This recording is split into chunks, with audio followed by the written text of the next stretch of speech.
Voilà, rebonjour à toutes et tous. On va attaquer cette dernière session de la journée. Et donc, quand on a préparé le programme, on s'était dit qu'il fallait trouver quelqu'un qui était capable de vous tenir en haleine à fond jusqu'à l'apéritif qui arrive. Donc, du coup, on a de la chance parce qu'on l'a trouvé, cette personne merveilleuse. Donc, on a le grand plaisir d'accueillir là maintenant Dominique Allemagne, qui est experte en gestion de projet IT complexe dans le secteur privé et public, qui est directrice advisory, avec l'accent, chez PwC. Elle accompagne des clients suisses et internationaux dans leurs projets de transformation digitale. Et à ce titre, elle va nous partager maintenant quelques-unes de ses meilleures pratiques. Donc on se réjouit, et déjà un tout grand merci Dominique pour ta présence parmi nous. Ben oui. Je vous prie d'accueillir Dominique Allemagne.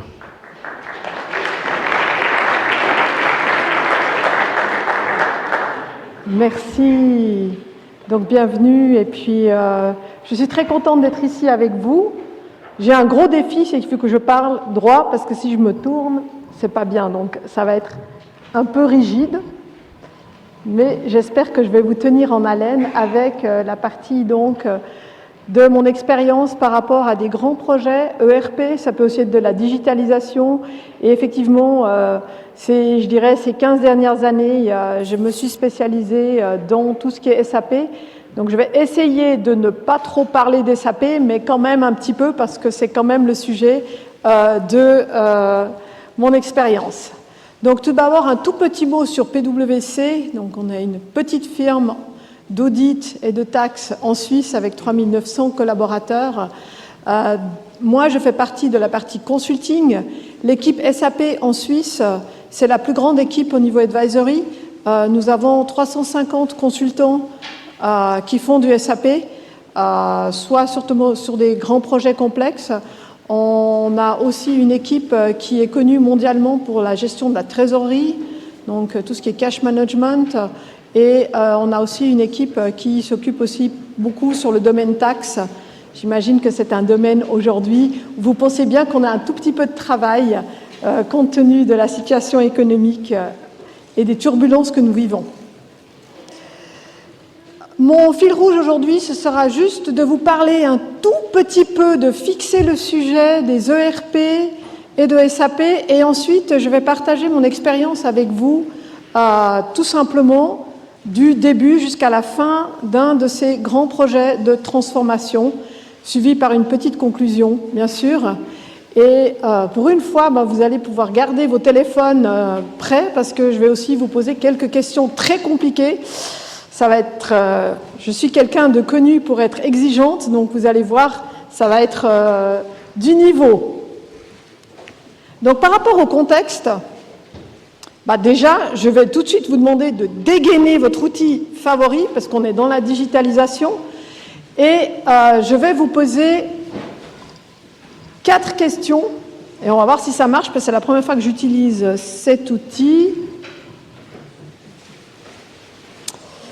Donc, vous êtes priés de scanner le QR code et de répondre. Donc, sur votre téléphone, vous aurez les questions qui vont apparaître, et je vais vous demander de répondre aux 4 questions et ensuite de soumettre la réponse. Ah non, oui, c'est 4 questions, oui. Très compliqué, hein ?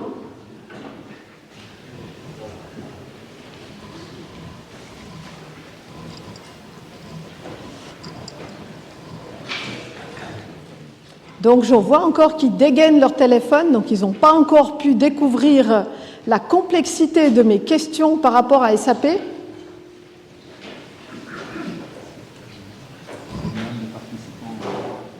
Alors, vous voyez que, pour l'instant, 47 réponses. Si je regarde la salle, tu penses quoi ? On est bien ? Bon, certains. Peut-être personne, pas tout le monde n'a envie de dévoiler. Ok, bon, donc tout le monde connaît Microsoft, premier éditeur de logiciels mondial, juste que vous sachiez. Donc, ensuite, attends, il faut que je passe à l'autre.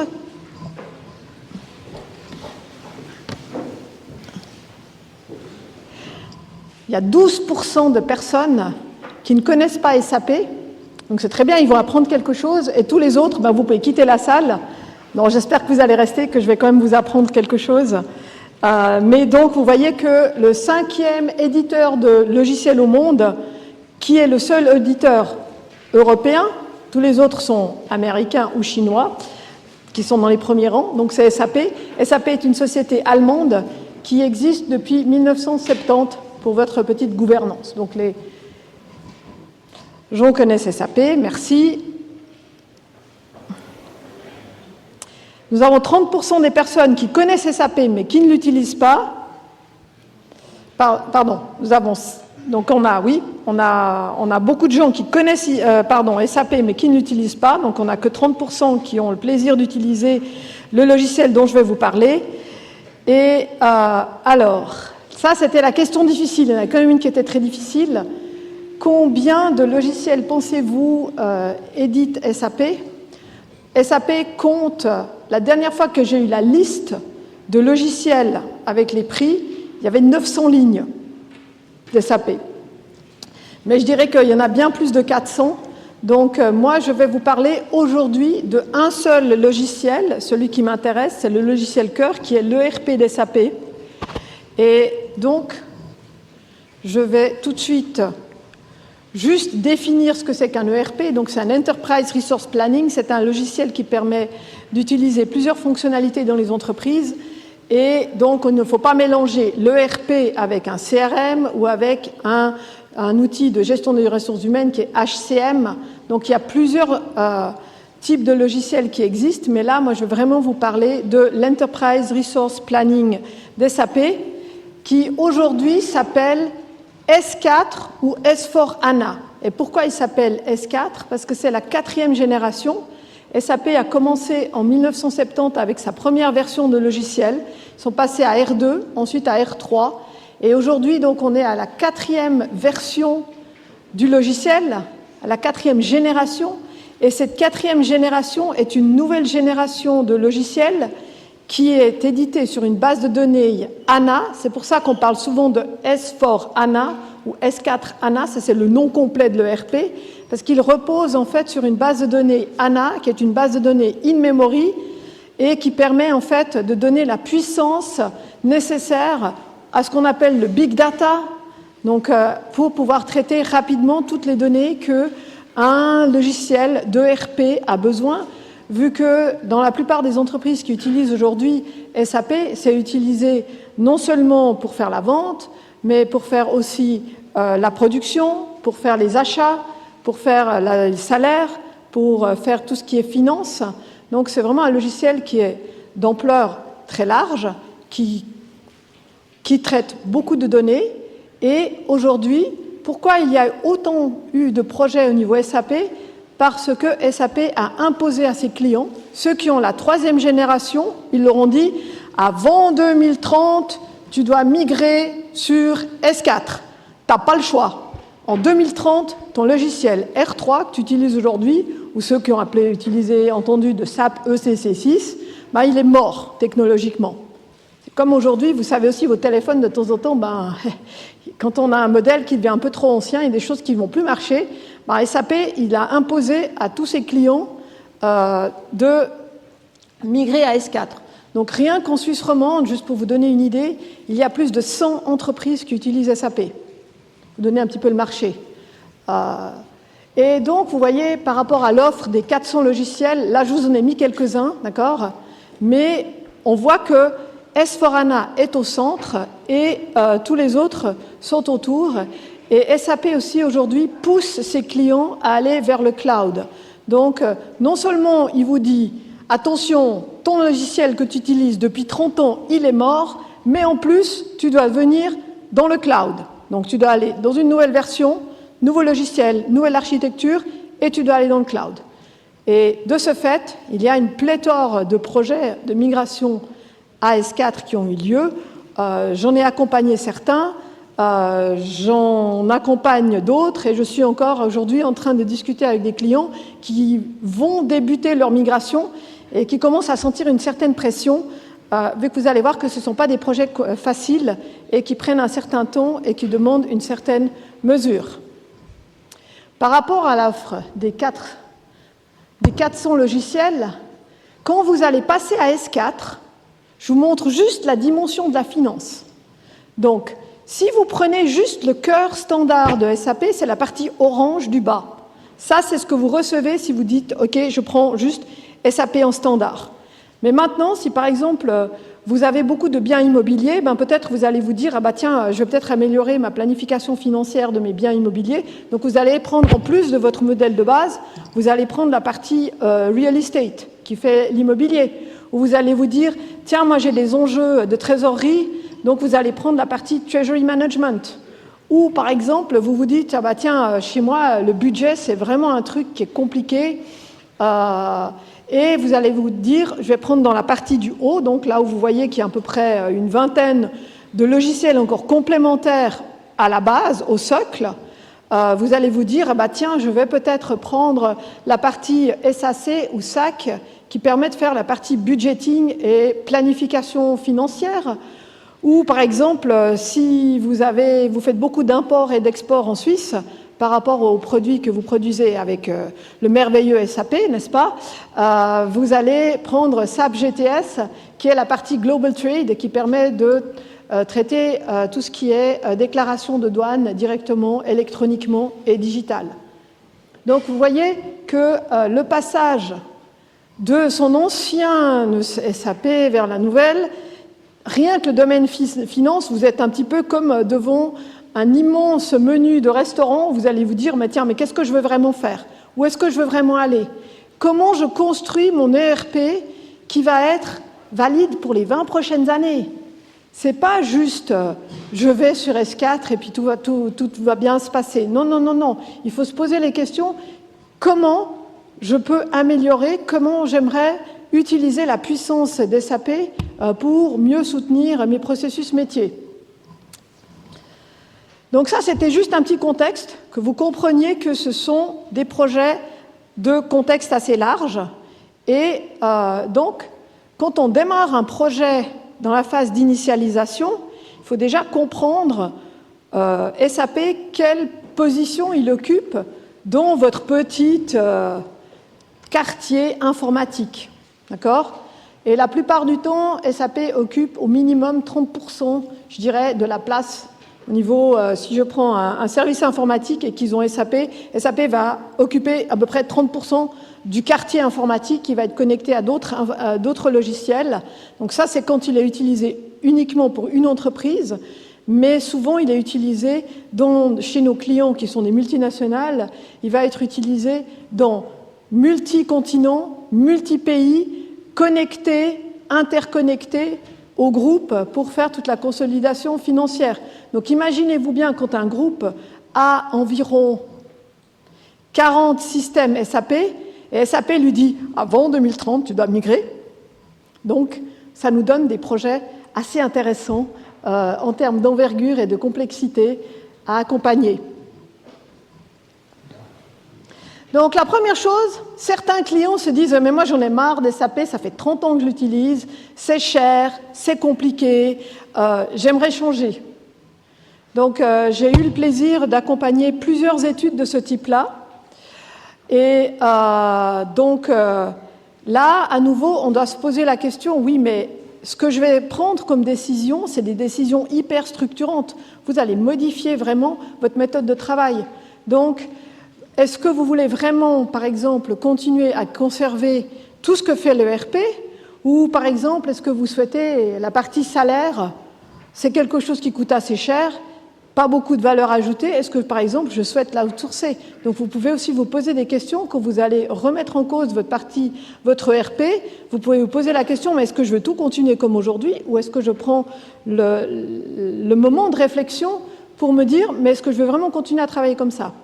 Et donc, sur la plupart des études que j'ai menées, le coût de sortie des SAP est tellement cher que non, je continue à suivre SAP, mais j'ai un client qui est un groupe industriel suisse, par exemple, où l'étude a abouti qu'on pouvait changer de RP et on l'a fait sortir des SAP. Donc, ça existe, et oui, on a des clients qui disent non. Et on a aussi des nouveaux clients qui viennent sur SAP, mais Dans ce cadre-là, donc c'est vraiment un moment unique de se poser la question, et je comprends que les clients se posent cette question, et je les encourage à se poser cette question. Sachez qu'une étude de ce type-là prend du temps. Ça ne s'improvise pas. Il faut bien comprendre, par exemple, le groupe industriel, il a bien fallu comprendre son fonctionnement et se positionner par rapport aux autres ERP. Est-ce qu'ils avaient vraiment la capacité de soutenir les processus que nous souhaitions garder et conserver et qui étaient critiques au fonctionnement de l'entreprise? Donc ça, c'est la phase, toujours dans la phase d'initialisation. Alors là, je vais encore une fois vous demander d'être prêts, parce que je vais encore une fois vous poser des questions. Pardon.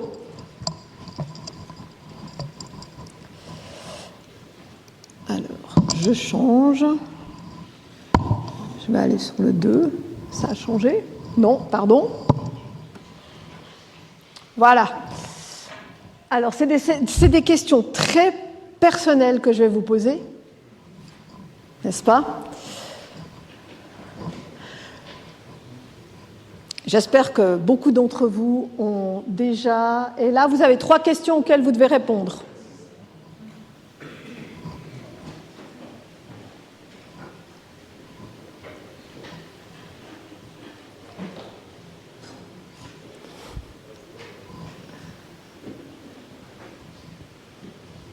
Combien de réponses?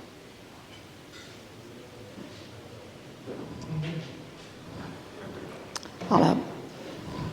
Je crois qu'il y a presque tout le monde qui est. Ça bouge encore?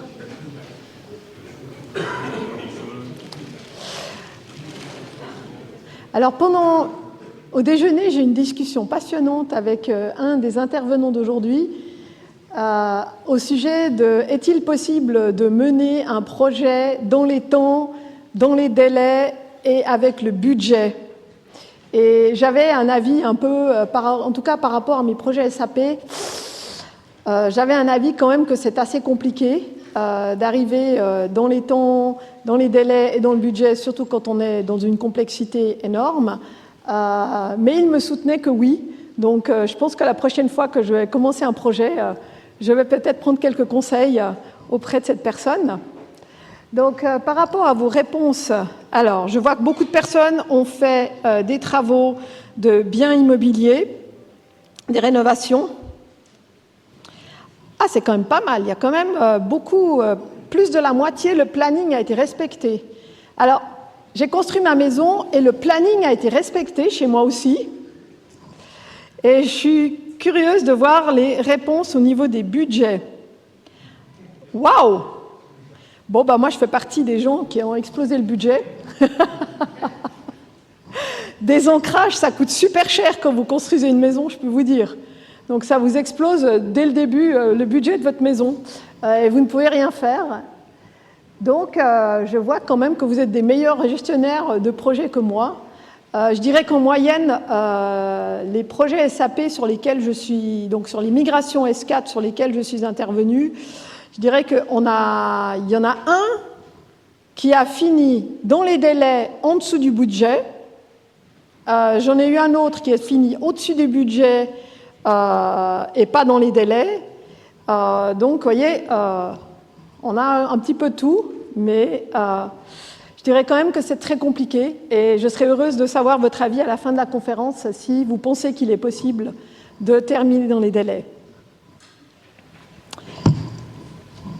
Alors, je continue.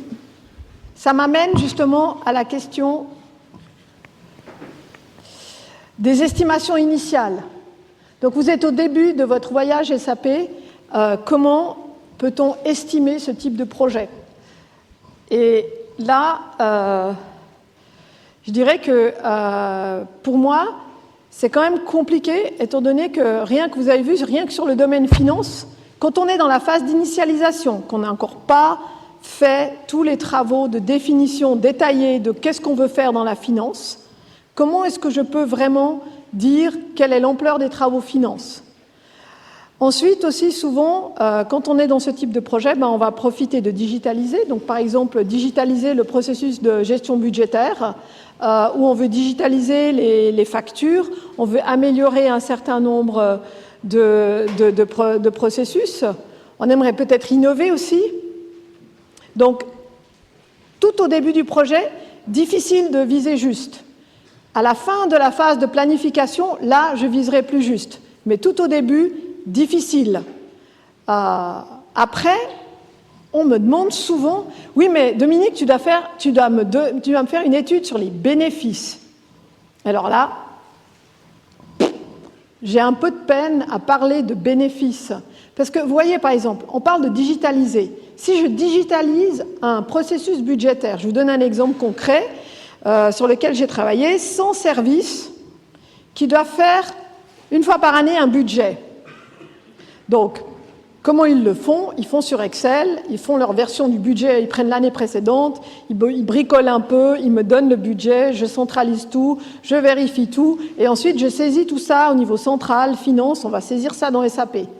Maintenant, je leur dis, écoutez, à partir de S4, les gars, mesdames et messieurs, pardon, vous aurez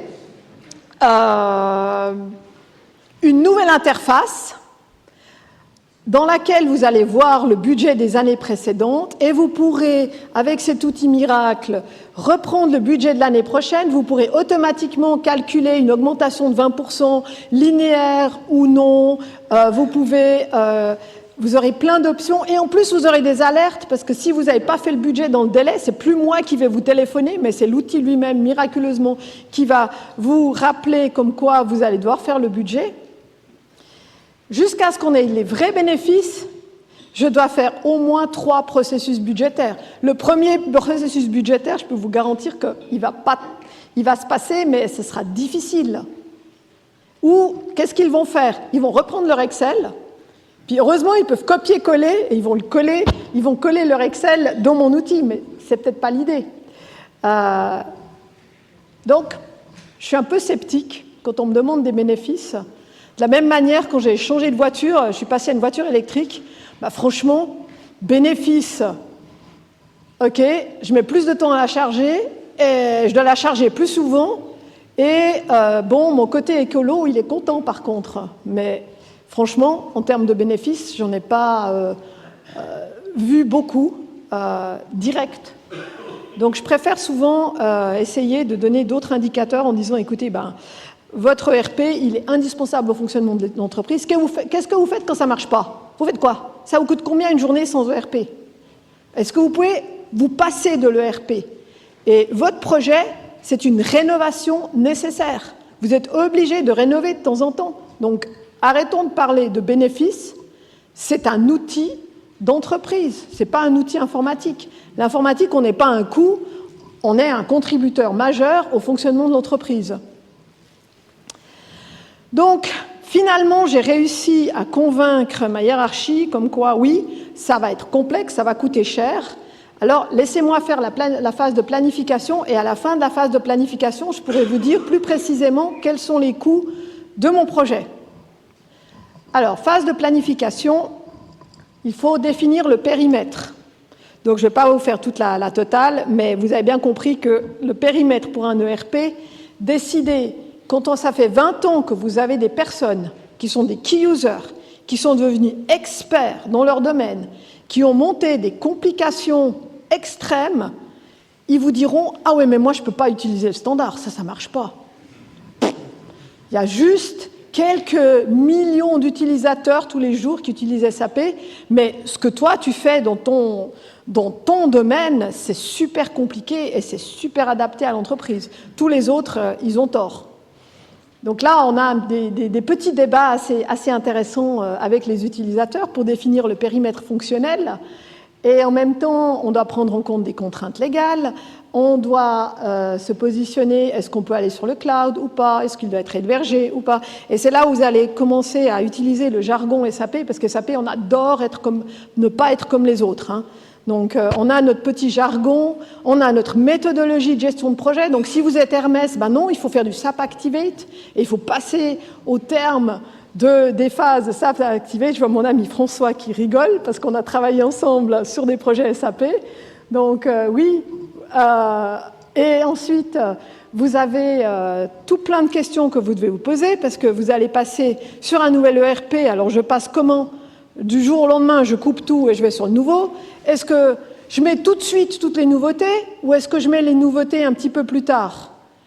Et donc après, vous avez le problème aussi, c'est que si vous mettez les nouveautés plus tard, vous allez vous dire à votre client, écoute, moi j'ai mon projet S4, je démarre le 1er janvier 2025, mais après, pendant 2 ans, je vais encore améliorer. Donc vous devez vous battre pour avoir encore 2 ans de budget pour leur dire, écoutez, pour vraiment construire votre ERP de demain, c'est pas juste le changement, c'est que le début du changement. Mais moi, je vous encourage à faire ça. Donc, parce qu'autrement, vous n'aurez plus jamais de budget. Donc il faut avoir le budget total pour son projet S4, autrement, on ne peut rien faire. Donc, vous définissez votre périmètre et vous n'oubliez pas non plus que l'ancien, vous ne pouvez pas le garder. Un ERP, ce n'est pas quelque chose comme une voiture que vous pouvez ramener à votre garagiste et puis le garagiste, il va l'amener à la casse. Il est dans votre système d'information, il va falloir le démonter aussi. Et ça ne se fait pas tout simplement. Et de plus, vous devez garder votre ancien en archivage. 10 ans. Donc, comment ça marche tout ça? Alors, de nouveau, il y a du boulot. J'ai fait mon périmètre, et là, je vous montre un petit planning. Ça, c'est un planning pour une migration assez simple, en 16 mois. Donc ça, ce n'est pas un projet très compliqué, d'accord? Donc ça, c'est pour nous, ça c'est piece of cake, d'accord? Celui-là, c'est facile, on le déroule, d'accord? On n'a pas trop de complexité, ça marche. Par contre, quand on est chez des clients où vous avez plein de systèmes SAP dans tous les continents et que vous devez mettre en place S4, là, c'est une autre histoire. Parce que vous allez devoir définir votre nouveau modèle standard, vous allez devoir faire des pilotes sur à peu près 2 continents pour quand même tester si ça marche sur 2 continents. Et après, hop, on y va et on déploie. Et on déploie par vague. Mais quand vous avez plus entre 30 et 50 usines au niveau mondial qui utilisent leur propre système et que vous déployez, vous devez chaque fois former tout le monde, vous devez chaque fois faire un Big Bang dans chacune des usines. C'est un projet qui est relativement complexe et qui demande des moyens assez importants et justement, ce que je vous disais tout à l'heure, une gouvernance assez stricte pour y arriver. Et par contre, ce type de projet, je me réjouis de voir un qui se termine chez PwC pour voir un petit peu un lessons learned, mais on en a plusieurs en cours. Et on verra si on a fini dans les délais et dans les budgets de nos clients. Toujours dans la phase d'initialisation, une question très importante, la gouvernance. Est-ce que je vais faire un programme avec des projets? Est-ce que je vais faire un projet avec des sous-projets? Ça, c'est hyper important. Parce que ça, c'est vraiment, vous le définissez au début du projet. Et quand vous avez, par exemple, un programme avec des sous-projets, vous allez avoir des comités de pilotage dans vos projets, vous aurez un comité de programme. Donc, qui va prendre les décisions? C'est le comité de pilotage des projets, c'est le comité de pilotage des programmes, un espèce de jeu de ping-pong et de pouvoir très compliqué, très compliqué. Donc, je vous encourage pour ce type de projet, même s'il est complexe, d'avoir un seul comité de pilotage. Déjà, c'est compliqué, un seul comité de pilotage, mais si vous multipliez, vous allez avoir un problème de décision et de moyens. Parce que vous aurez les projets qui vont essayer de se cannibaliser entre eux, d'accord? Où il y en a un qui voudra montrer qu'il va mieux que l'autre, etc. Donc ça, c'est pas très bon. Il vaut mieux avoir un seul comité de pilotage. Et donc après, il faut définir bien tous les rôles. Maintenant, ce sont des projets qui touchent beaucoup d'utilisateurs. Et les organigrammes qu'on fait dans ce type de projet, ça reste longtemps. Réfléchissez bien à votre organigramme. Et je veux dire, moi, je suis un petit peu contre les organigrammes comme celui de celui-là, où vous mettez le steering committee dessus, le chef de projet, et après les autres. Même si là, on a essayé de mettre en avant qu'il y avait beaucoup d'utilisateurs, je suis plus pour le modèle que vous voyez là de l'autre côté, sauf que je ne mettrai pas le comité de pilotage en orange, mais je mettrai les utilisateurs utilisateurs en orange, parce que finalement, c'est eux les bénéficiaires. Donc, vous avez le moyen aussi d'utiliser un peu d'innovation sur ce type de projet. Je suis certain qu'il y avait des gens aujourd'hui qui donnaient des sessions et qui ont peut-être abordé ce type de points. Mais moi, je vous encourage, surtout quand vous faites des grands projets d'ampleur, à réfléchir à l'organigramme. Aujourd'hui, les nouvelles générations, elles ne veulent plus voir ça. D'accord ? Essayez de peut-être faire un centre avec les utilisateurs et des cercles ou quelque chose de plus agile. Et je vois Ellie qui dit oui aussi. Parce que ça reste longtemps et je pense que c'est plus dynamique et ça donnera peut-être plus de dynamisme dans votre projet. Donc, vous avez fait votre planning, vous avez défini votre organigramme, vous avez décidé que vous allez faire appel à un prestataire. Donc, il vous fait faire un appel d'offres. L'appel d'offres, de nouveau, petit projet, surtout quand on est service public, ça va prendre 6 mois minimum si on n'a pas de recours. Si on a des recours, on est « zut, je dois encore faire 3 mois ». Donc là, à nouveau, beaucoup de questions à se poser. Est-ce que je vais faire en coût fixe ? Alors, il est clair que quand vous faites un appel d'offres en coût fixe, vous avez l'impression d'être mieux blindé par rapport aux augmentations de coûts, mais nous, prestataires, ça ne change rien du tout. Sauf que l'appel d'offres, il est beaucoup plus long, parce qu'on va prendre beaucoup plus de temps à blinder les hypothèses pour dire, oui, alors on a décidé que sur le domaine finance, vous allez utiliser que ça, et que si vous voulez utiliser un petit peu plus, qu'est-ce que je vais faire ? Demande de changement par rapport à mes hypothèses de base. Et puis, donc aussi, des questions à vous poser, parce qu'aujourd'hui, bien sûr, ici en Suisse, on coûte beaucoup trop cher, donc on est obligé d'utiliser, sur nos grands projets technologiques, on nous demande de plus en plus d'utiliser du nearshore, de l'offshore. Donc ça, c'est des questions que vous devez vous poser par rapport à votre appel d'offres, de manière à ce qu'on puisse vous répondre de la manière la plus performante possible.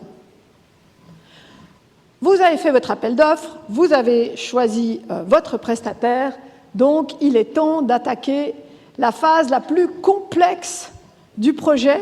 C'est la phase que moi j'appelle de réalisation, vu que c'est dans la phase de réalisation où on va mixer en fait la partie de design et la partie de réalisation. Je sais qu'aujourd'hui, quelqu'un a donné un atelier sur Waterfall et Agile. Est-ce que cette personne est encore là ? Des gens ont participé ? Alors, sur les projets SAP, j'adore l'agilité. Je suis une fan de l'agilité, mais l'agilité doit être mature, maîtrisée, définie. Les gens, ils doivent savoir ce que c'est. Parce que si j'arrive dans une entreprise où ils n'ont jamais fait de Scrum ou de Kanban, qu'ils n'ont jamais touché aux outils, et qu'on s'embarque dans un projet complexe, alors là, vous ouvrez, excusez-moi du terme, mais je vais quand même l'utiliser, c'est la foire du trône. Parce que les consultants SAP ne sont pas connus pour être super doués en agilité, déjà, parce que souvent on prend des consultants et on veut qu'ils aient de l'expérience, donc ça fait 30 ans qu'ils travaillent en mode pas agile, donc ils ne vont pas être agiles. Ensuite, vos utilisateurs, ils vont être perdus, et en plus de ça, vous mettez un outil de ticketing, alors là, c'est le début où tout le monde est super occupé à remplir des tickets, mais il n'y a rien qui avance dans votre projet. Donc, mon conseil, c'est, si on veut faire de l'agilité, c'est défini dans la phase de planification. Comme ici, vous voyez, mon exemple de planning où on a décidé, cette fois-ci, on est en mode Scrum. On a des Scrums qui vont durer 4 semaines. Et pendant chaque 4 semaines, il y aura une livraison fonctionnelle. Donc, on a défini ça dans la phase de planification. On a défini l'outil, la méthode et les cycles. Et quand doit être livré quoi ? Autrement, vous n'y arriverez jamais.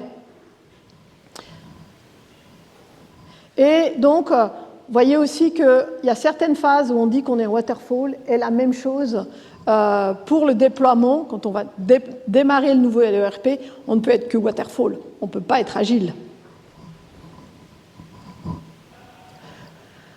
Ça m'amène aussi que, ok, vous travaillez en mode agile, ça c'est bon, vous l'avez défini, vous avez défini votre planning, mais cette phase de réalisation, elle est longue. Et on sait très bien que vous êtes des chefs de projet, on est là pour gérer les imprévus. Il y en a toujours. Et c'est pour ça qu'on fait des plannings, c'est pour pouvoir se dire, ah ben zut là, ouais, j'ai une de mes ressources qui était le consultant finance qui a convaincu toute la finance qu'à la place de faire ça, on va faire ça, eh ben il va sur un autre projet. Super. Et ça arrive tout le temps. Donc vous avez les consultants, déjà, c'est un monde, personne n'est marié avec une entreprise, donc il y a des consultants qui vont changer. Vous avez aussi des employés, le key user finance qui travaille avec son copain, le consultant finance, du coup il quitte l'entreprise parce qu'il lui va aller devenir consultant finance avec l'autre consultant. Donc vous pouvez avoir toutes sortes d'événements qui arrivent dans vos projets. Et bien sûr, ça a à chaque fois des impacts sur l'avancement de votre projet. Et si vous êtes en mode agile et que vous ne suivez pas à la lettre, vous pouvez rapidement perdre l'avancement de votre projet par rapport à tous ces événements. Vous êtes aussi sur des nouvelles technologies, vous êtes sur une technologie cloud, il va falloir l'intégrer, vous aurez des problèmes techniques. Il ne faut pas se dire que l'informatique, c'est comme votre téléphone mobile et que vous pouvez, que tout marche. Non, c'est devenu très complexe. Il y a des problèmes de sécurité, il y a des problèmes de firewall, il y a des problèmes... bref, je vais arrêter avec les trucs techniques, mais en tout cas, il y en a tout plein. Maintenant aussi, vous avez certaines fois d'autres projets qui arrivent et qui prennent la priorité, qui vous font arrêter votre projet, ou cannibalisent tout d'un coup, événement imprévu, d'accord ? Niveau informatique, ça arrive. Je ne vous dirai pas lesquels, mais il y en a plein qui arrivent et qui tout d'un coup font que toute l'équipe informatique, pendant un mois, elle est prise sur un autre projet plus prioritaire. Et là, vous faites quoi ? Ouais, on attend. Donc, beaucoup de choses. Et là, très important, la communication. Pour moi, en tout cas, dans ces longs projets, quelque chose que j'ai appris, c'est de savoir communiquer aussi bien avec les utilisateurs, les équipes techniques et la hiérarchie. Savoir arriver au comité, parler avec le mandant et lui expliquer, écoutez, voilà ce qui arrive sur mon projet, voilà l'impact de mon projet, voilà de l'impact sur mon projet, voilà ce qui risque de se passer. Donc vous présentez des risques, vous les communiquez, mais vous ne les communiquez pas que vers le haut, vous en parlez aussi avec les équipes. Trop souvent, je vois un manque d'équipes cohérentes sur ces grands projets. Vous avez certains techniciens, vous avez d'un côté les techniciens, les fonctionnels, les key users, et tout le monde se perd un peu au bout d'un certain temps. Et donc, dans ces longues phases de réalisation, je vous encourage à, de temps en temps, rassembler les troupes. On est fan de télétravail, tout le monde adore ça, mais de temps en temps, un on-site, état du projet, avancement, tout le monde, voilà ce qui va venir. Est-ce qu'on a commencé à préparer les tests? Est-ce qu'on est en avance? Est-ce qu'on est en retard? Où est-ce qu'on en est? Très important. Et donc, tout ceci m'amène, vous êtes en comité de pilotage, vous êtes très actif, vous communiquez par rapport aux risques. Alors, il y a un autre truc aussi qui me laisse assez souvent sans voix, c'est quand vous avez un projet qui dure 5 ans, et à chaque comité de pilotage, vous devez traîner votre estimation initiale, celle que j'ai faite tout au début du projet. Mais je vous avais bien dit qu'à la fin de la phase de planification, mes estimations allaient être revues. Je veux dire, quand j'ai construit ma maison, puis qu'ils sont venus m'annoncer que j'avais des ancrages à faire, je peux vous dire que je n'étais pas contente, mais mon coût, il a augmenté. J'ai oublié mon estimation initiale parce qu'il fallait que je paye mon nouveau prix. Alors, pourquoi on se fait mal dans les comités de pilotage à essayer de traîner cette notion d'initial baseline, ou baseline initiale, qui ne veut plus rien dire? Je veux dire, vous avez un comité de pilotage, ils acceptent une demande de changement, ils ont accepté de payer plus, ça va coûter plus cher. Pourquoi se faire mal? Pourquoi s'auto-flageller à représenter pendant 5 ans? Ok, à la base, je m'étais trompée. Non mais, arrêtons. On présente toujours les coûts, mais les coûts qui ont été mis à jour, et point barre. Pas besoin de se faire mal. Alors, je perds un peu ma notion de timing. Ça va, je suis dans les temps. Hein? Waouh! OK. Merci. Donc, j'arrive à la phase, l'avant-dernière phase, c'est le déploiement et après, on fait la clôture. Comme la phase de réalisation, elle a pris plus de temps, qu'est-ce qui se passe? Comme toujours, on ne déplace jamais le démarrage, ou c'est très rare. Okay? Le Covid m'a permis de déplacer un démarrage, mais autrement, les autres, généralement, quand vous avez décidé que vous allez démarrer à une certaine date, et c'est là où la chatte a mal aux pieds, c'est que vous prenez plus de temps dans la réalisation, et si vous n'avez pas un tout petit peu anticipé, votre phase de test, elle va être très compliquée. Très compliquée. Parce que si vous êtes le chef de projet et que déjà, dans la phase de réalisation, vous commencez à suer parce que j'ai tellement d'imprévus, je dois tellement gérer des choses,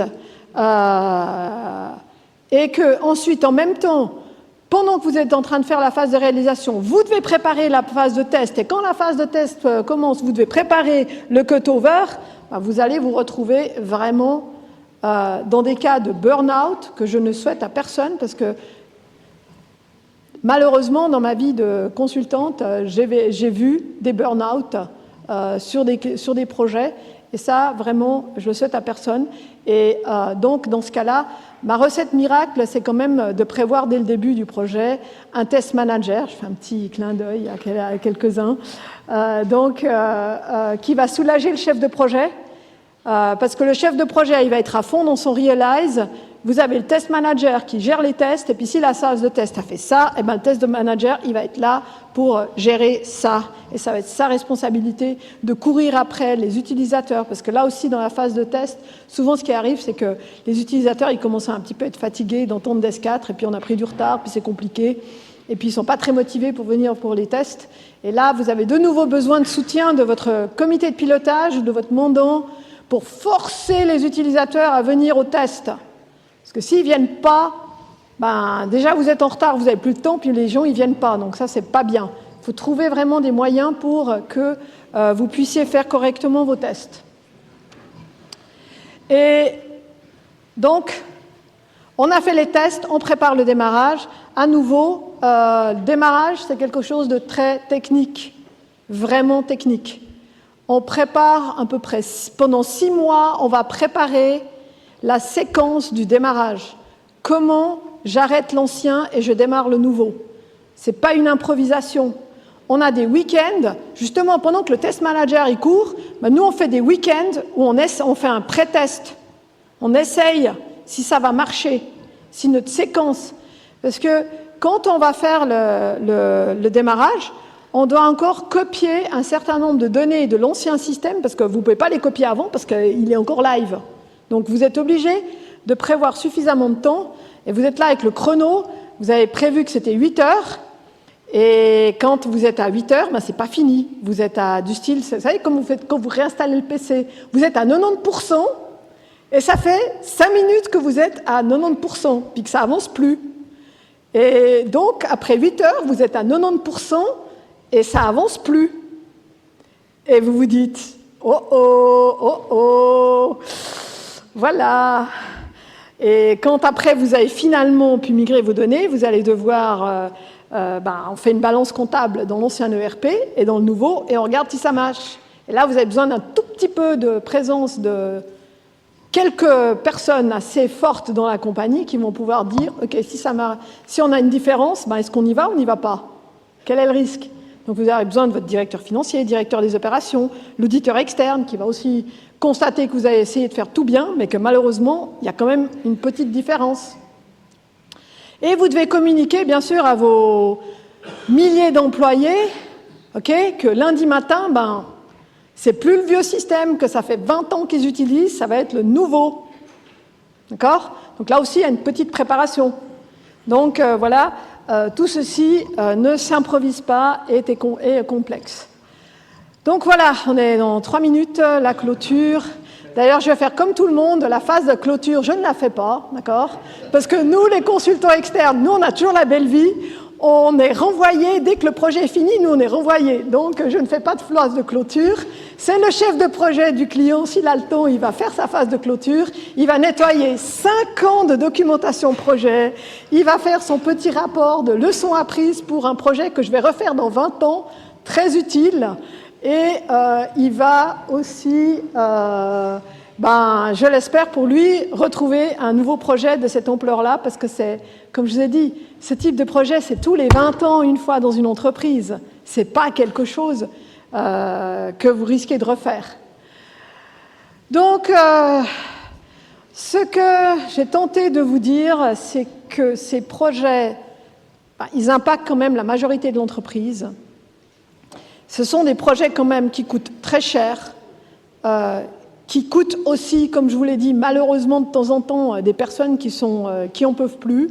J'espère que vous ne vivrez pas ça, mais malheureusement c'est difficile, c'est long, il faut beaucoup, beaucoup de compétences. Je pense que tout ce que vous avez entendu aujourd'hui, j'ai vu regarder un petit peu le programme, il y avait de l'agilité, il y avait de la communication, il y avait de l'innovation, etc. Vous allez pouvoir utiliser plein de choses. Je veux dire, moi, Copilot, c'est my best friend pour faire les comptes rendus et ce genre de choses, pour être un peu plus efficace et un peu plus rapide, etc. Donc, j'utilise beaucoup. La communication, le soutien et gestion du changement aussi, très, très efficace. Donc, de la flexibilité et de la rigueur, c'est tout ce que vous avez besoin pour ce type de projet. Merci!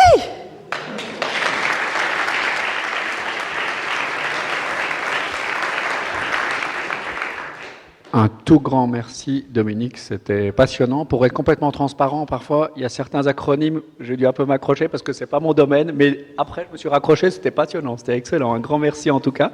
Est-ce que ça amène quelques questions dans l'Assemblée? On a quelques minutes. Oui. Tout est vrai. Voilà. Vous avez fait un projet SAP? Ah ouais? Ah, merci. Bonjour, merci pour la présentation et tout l'humour. Juste une question par rapport au risque. Vous n'avez pas tellement parlé de gestion de risque pour des projets aussi grands. Comment est-ce que vous les approchez? Ou comment est-ce que l'équipe les approche? Alors, excellente question, je vous remercie. Je dirais que la gestion des risques, moi j'aime bien la confier à quelqu'un d'externe. Parce que si vous êtes en tant que chef de projet dans le cambouis, de toute manière, au bout d'un moment, plus personne n'écoute maman, d'accord? Donc quand maman, elle présente un risque dans le comité de pilotage, alors soit vous commencez votre comité de pilotage et vous commencez sur les risques en premier et vous foutez en l'air tout le reste du comité de pilotage parce que tout le monde va parler des risques, soit vous les mettez en fin, mais comme le comité de pilotage, il a passé plus de temps, donc vous n'avez pas le temps de parler des risques. Donc j'aime bien avoir un soutien externe, avoir vraiment le méchant, et dans ce cas-là, le meilleur, c'est le contrôle interne, l'auditeur interne ou l'auditeur externe qui font la gestion des risques. C'est des spécialistes de la gestion du risque, et eux, ils sont entendus, parce que quand l'auditeur externe, il va dire à la compagnie, écoutez, là vous avez un risque d'impact, d'augmentation de coût de votre projet, en général, ils écoutent plus l'auditeur que la blonde. Merci. Est-ce qu'il y a d'autres questions? Ah, pardon. Excusez-moi. J'arrive.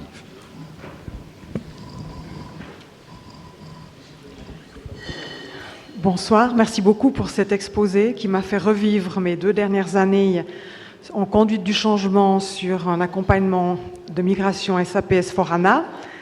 Petite question subsidiaire. En bonne pratique, selon PwC, quel est le pourcentage du budget que vous dédiez à l'accompagnement humain et la conduite du changement sur un tel projet? Alors, nous, on conseille en général entre 20 et 30%. Donc, quand on fait des offres, on a une équipe, nous avons une dizaine de personnes et leur métier, c'est de ne faire que ça. Donc, on a des professionnels qui ne font que la communication et le changement.